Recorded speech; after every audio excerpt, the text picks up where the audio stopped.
Yeah. Nakikita mo 53,000. Kung makikita nyo. Ewan ko kung makikita nyo to ha.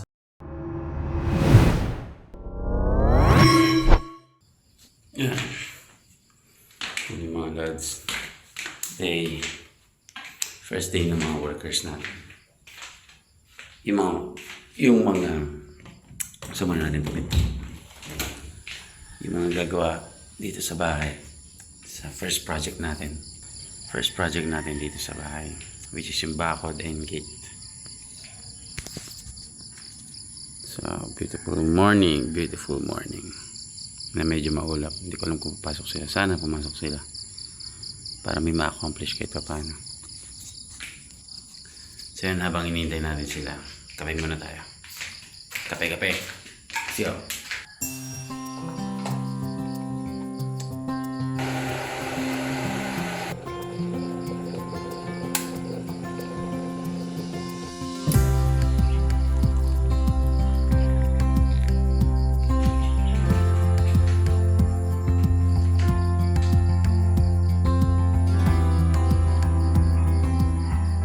So ayun, dumating na yung mga workers natin. Dalawa lang daw muna silang ngayon. So, since magle-layout pa rin naman sila. Kaya, sana ma-accomplish nila yung mga lahat ma-accomplish today. Sana wala rin aberya sa weather. Kasi medyo nag-uulan. Ang weird sa Manila kasi walang ulan. Dito sa San Pablo, Laguna, nag-uulan siya. Nag-uulan ng kaunti. Let's see.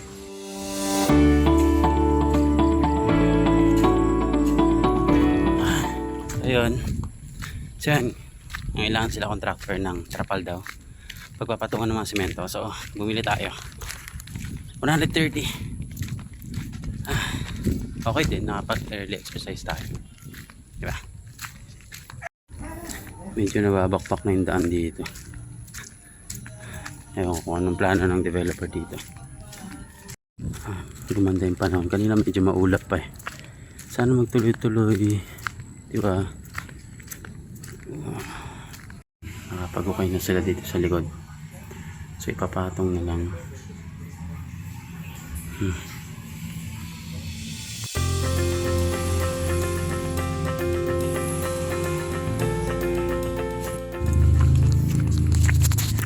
So yun mga lods, mag-canvas muna tayo ng mga materyales.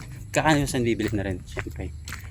Ang pipilihan natin syempre yung pinakamura. Pero bago yun, kuha muna tayo ng permit sa engineering office para sa mga materials. Let's go. Gate pass permit para sa unang batch na materials natin. So nilagyan ni engineer nating follows. So meaning kapag may sumobra or may nadagdag doon sa materials na orderin natin ngayon, kailangan ko kumuha ng panibagong gate pass. So aberya sa akin. Pero let's make sure na masunod yung nasa listahan natin para wala nang masyadong extra lakad. So yun lang, bibigyan natin tong permit na to dun sa guard. So naglala tayo ngayon. Magka-canvas tayo ng materyales para sa bahay, kapagawa ng bakod and gate and bubong. So yun, nakaisa na akong hardware. So let's see kung mas mababa yung mga canvas natin.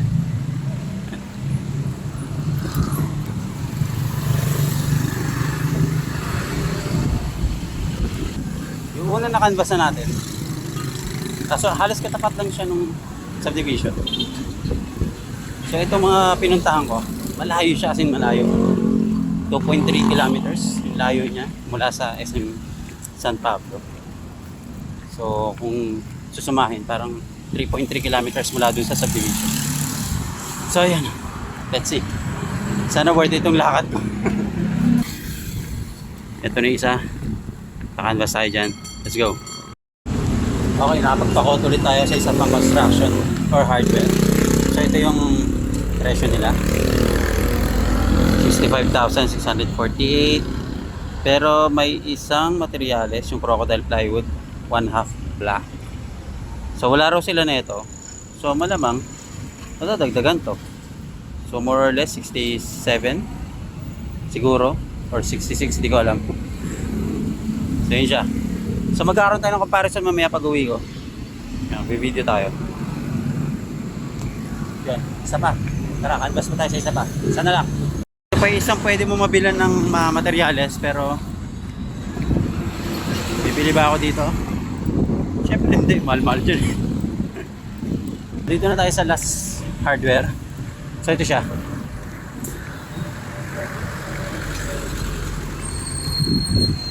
Ito rin yung na-recommend sa akin ng contractor ko. Kasi mas mura daw dito. Pero syempre nagtingin pa rin ako sa iba para alam mo pag-compare yung mga presyo. Nag-withdraw muna tayo. At layo nung bangko dito sa hardware. So, natagalan ako. Nag-avoid the counter kasi ako. Kasi lagpas sa withdrawal limit yung kailangan ko para pambayad ng materyales. So, yun. Let's go. So yun, tapos na. Naka-order tayo, first batch sa ating project number 1. Yan. So kailangan natin umuwi kasi may call pa tayo. Let's go. Ayun o, rainbow. Medyo up close ng konti. Ngayon lang ako nakakita yan. I mean, ngayon lang ulit ako nakakita. Ngayon lang ulit ako nakakita. Ang ganda.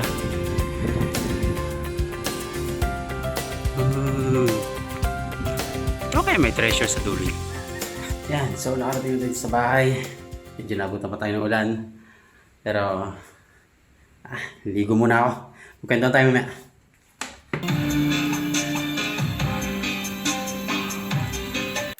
So yun, nakaligo na rin tayo. And tara, pag-usapan natin yung naging lakad ko kanina.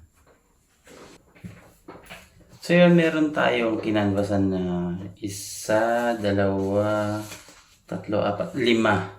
So meron tayong kinanvasan kanina na 5 hardware. Ito yung mga presyo nila, okay? Yung sa una, yung pinakamalapit. Yung halos tapat lang talaga ng subdivision. So nagkakalaga siya ng 65,760. Materials pa lang yun. First batch pa lang. So yung pangalawa, nakapag-canvas ako ng 65,648. So, hindi nagkakalayo dun sa unang pinag-canvasan ko. Pero ang kaibahan lang dito kasi, meron siyang kulang na materyales. Kung susumahin natin, base dun sa huling pinagbilan ko may difference siya na 2,000. So, yung pinakamalapit, lumalamang siya ng 2,000. Medyo malaki-laki na rin yun. Diba? Kung tutuusin. So, yung pangatlo, meron siyang 66,000. So, mas mahal siya. Yung sequence natin dito is palayo ako ng palayo. Palayo ako ng palayo sa subdivision. Naghanap talaga ako ng ilang hardware para makatipid, basically para makatipid talaga. Pang-apat, nakakuha ko ng 59,000 pero maraming kulang dito actually. Including yung bakal, hindi siya yung standard 12mm na deform. Wala rin yung phenolic board na tinatawag. So, hindi ako masyadong familiar dito sa materials na to. Pero wala yung mga materials na yun. So, kung susumahin naman natin, ang lalabas siya na 65,900. Medyo halos magkakalapit pa rin sila. So, yung pinaka-last natin, nakuha ko siya ng 63,780. Sobrang lamang niya. Okay, 2,000 talaga. Ito yung pinakahuli Ito yung pinakahuli. Pinagbilan ko talaga. 2,000 yung pinaka-price difference niya. Okay? Yeah. Nakikita mo, 53,000. Kung makikita nyo. Ewan ko kung makikita nyo to sa camera. Hindi ko alam.